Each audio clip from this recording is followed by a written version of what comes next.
Good morning po mga kasimpleng buhay at kamusta po kayong lahat? At ngayon na naman po ako nakapag-video. Tulad po ng dati ay kakauwi ko lang po galing sa duty.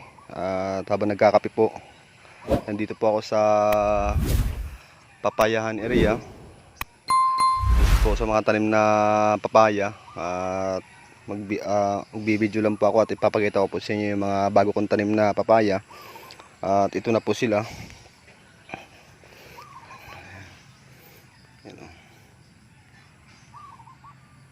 Ito na po mga kasimpleng buhay at malaki na po yung pinunla kong papaya.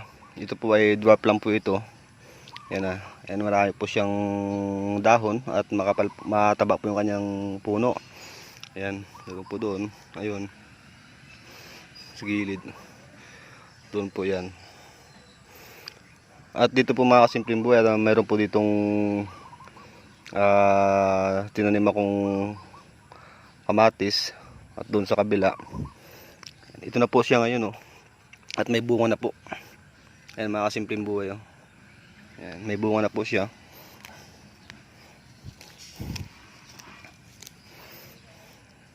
Ito na po yung siling talbusan. Ayan, medyo kumulot siya.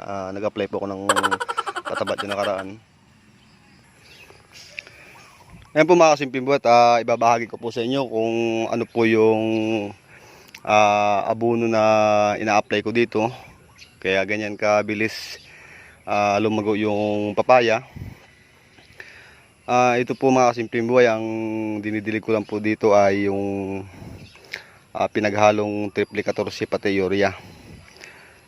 Lulusawin lang po sa 16 liters na tubig sa isang timba po, at tutunawin po yung abono na pinaghalong triple pati yung urea.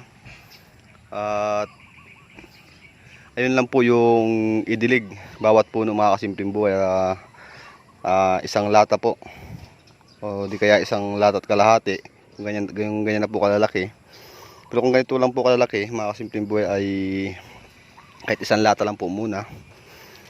Ay po mga kasimpleng buhay, kung nakikita nyo po ay napakalago po ng papaya dito. Ayan po ay mga dwarf lang. Kung nakikita nyo po ay may mga bunga na siya.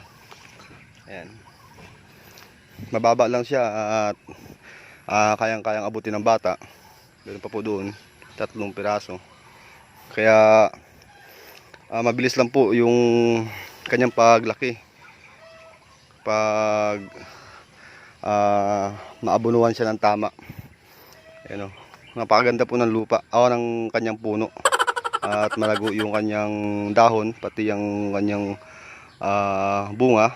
Talagang hindi po siya mahuhulog, hindi masisira yung bunga. Kailangan na po dito ng isprehan ng insecticide tulad ng Brudan. Brudan lang po mainam. At ganoon din po sa sprayer, 16 liters at isang takip po ng Brudan. Malaki naman po yung takip nun. Yan lang po yung i-spray pataas po, mula sa puno hanggang pa taas, para yung ilalim ng mga dahon ay mahagip ng gamot at yung mga insekto ay hindi tumatago sa mga ilalim ng dahon. Ayan po mga kasimpleng buhay, kung napapansin nyo po ay napakarami po ng bunga. Ayan, at nakaraan po pala ay napitasan na to, yung kabila na yun, hindi ko lang po nabidyohan. At kasalukuyan po ako nagtatanim ng talbos kamuti nun. At ito naman mga kasimpleng buhay, binahagi ko lang po sa inyo at pinakita ko po sa inyo yung ganda ng papaya. Ayan. Dikit-dikit po yung pagkatanim. Ayan. Dito po yung malapit sa taniman ko ng talbos kamuti. Dito yung unang tanim, dito sa area. Tapos doon sa kabila, meron pa doon. At yung mga kasimpleng buhay, nakikita nyo po yung talbos kamuti ay maganda na rin po kanyang usbong. At malapit na pong pumitas ulit. Yan, kasabay po ng kabilang talbusan. At yung mga simpleng buhat, binahagi ko lang po sa inyo. At dito po may tanglad rin akong tanim dito. Yan, malago na rin siya. Ayan. Ito pag lumago yung mga papaya na to, mga bagong tanim ko na yan, ito na po yung papayahan area. Lago na rin siya, oh. Pati yan, oh. Ayan, mga bagong tanim lang po yan. Yan. Kasi nung nagpunla ako niyan, wala po kasi akong area na mapagtaniman. Kasi ang bala ko dito talagang sa lugbati. Pero pwede naman pala yung papaya, bali pagitan na lang. Pwede naman pala itanim yung lugbati dyan. Eh, hindi pa ako nakapagtanim mga kasimpleng buhay. Yan, dahil wala pa akong time. Ayan po mga kasimpleng buhay, maraming salamat nga pala at shout out nga pala sa mga subscribers at sa mga viewers ko dyan. At God bless po sa inyo lahat. At palagi po kayong mag-iingat. Ayan po mga kasimpleng buhay, at napakalago ng talbusan. At ang sarap pitasan yan dahil maganda yung kanyang talbos, madaling kunin. Nakikita mo kagad, hindi yung mga tumatago. At lumalabas po yung kanyang mga talbos. Ayan.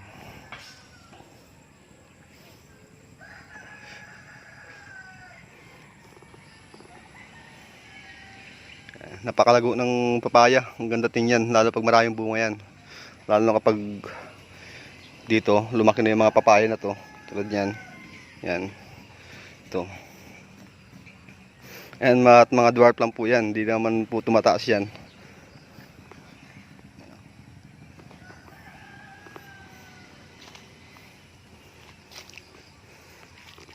At dito naman pala mga kasimpleng buhay, meron kaming pinagulang dito na saluyot. Ayan, para sa sunod na season, meron kaming maipon na buto. Yan, pinapagulang na lang po namin yan yung kanyang bunga. Marami po yan. Yan, yung kabilaan. Yung iba po ay naputol na, binunot na lang. Ito lang yung naiwan. Kaya yan, magandang pang ano yan, medyo tuyo na rin sila. At madali lang pong baklasin yung buto niyan. Kailangan po bago ko bunutin yan, kailangan matuyo lahat ng bunga para maipon yung maitabi yung buto. Para sa sunod na taniman ng saluyot ay makapagtanim kami at makapagpunla agad ako. Tuloy-tuloy po ang aking upload ng video sa sunod kapag ito yung bagong tanim ko ng mga talbusan na kamuti ay lumaki na at pwede nang harbisan. Bali bukas nga pala mag-apply kami ng pataba doon kasi kahapon ay umulan. 3 araw nang umuulan, 3 sunod. Kaya di makapag ng pataba. Ayan po, bali bukas po ng umaga. At dito naman mga kasimpleng buhay, papakita ko po sa inyo yung manok. Ayan. Ayan po, at marami siyang itlog. Ayan, bumaba lang siya at kumain. Ayan, naglilimlim na po siya. 21 po yung kanyang 21 yung kanyang itlog. Ewan ko lang kung mapipisa lahat yan. Ayan po mga simpleng buhat, hanggang dito lang po muna yung aking video. In-update ko lang po kayo. Wala pa akong pantanim na siling talbusan. Hindi pa ako nakakabili dahil bukas nga pala ay ngayon December 19, araw ng Martes, ay Christmas party po ng Pearl Diamond na ginudutihan ko. Kaya pahinga muna ako sa pagtanim. Maaga pa akong papasok mamaya. At mga simpleng buhat, hanggang dito lang po muna at palagi po kayong mag-iingat at see you next video po. Abangan nyo po ang mga susunod kong video.